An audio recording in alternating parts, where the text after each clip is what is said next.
Mana-mana wilayah Islam yang ada potensi untuk bangkit, semua akan diserang dan ditentang oleh musuh-musuh yang tak pernah senang melihat kita tenang, tak pernah tenang melihat kita senang. Kata Napoleon Bonaparte, cara untuk meracun dan cara untuk menjatuhkan, hendaklah kita meracun benda dasar yang menjadi akar pada sesebuah tamadun agama bangsa.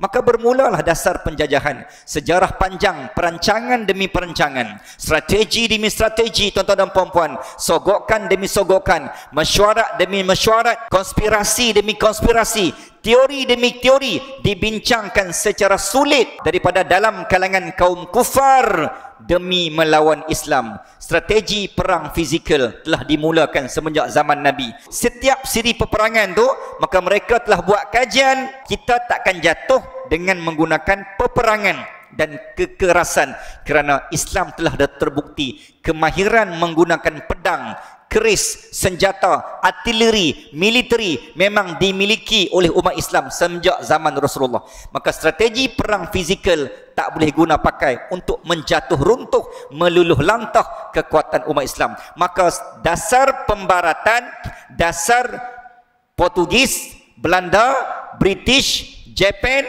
apa saja penjajah besar, tuan-tuan, kolonial, dasar kolonialism, dasar penjajahan di dunia, maka mereka cuba mula berubah dari strategi perang fizikal dan material kepada strategi perang spiritual dan juga mental. Serang pemikiran, serang akidah, serang cara ibadat. Maka berlakulah strategi pemikiran. Macam mana nak meracuni pemikiran? Yang pertama, hasut pemimpinnya, hasut khalifahnya agar bermain harta, takhta, wanita, istana, mahkota, tawarkan dengan ganjaran dunia biar mereka gelap mata. Akhirnya Islam mula diracun daripada senyap dan sulit. Step by step Islam menjatuh.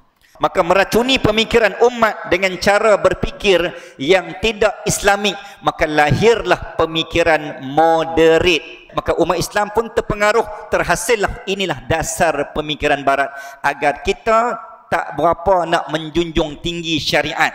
Azan tak boleh kuat-kuat, satgi takut orang bukan Islam terasa tau. Kita kena jaga ni. Oh, kita je kena jaga, sedangkan kita ni tuan tanah, tuan rumah. Itulah contoh yang paling jelas yang telah dibuat sejak zaman Portugis. Wallah.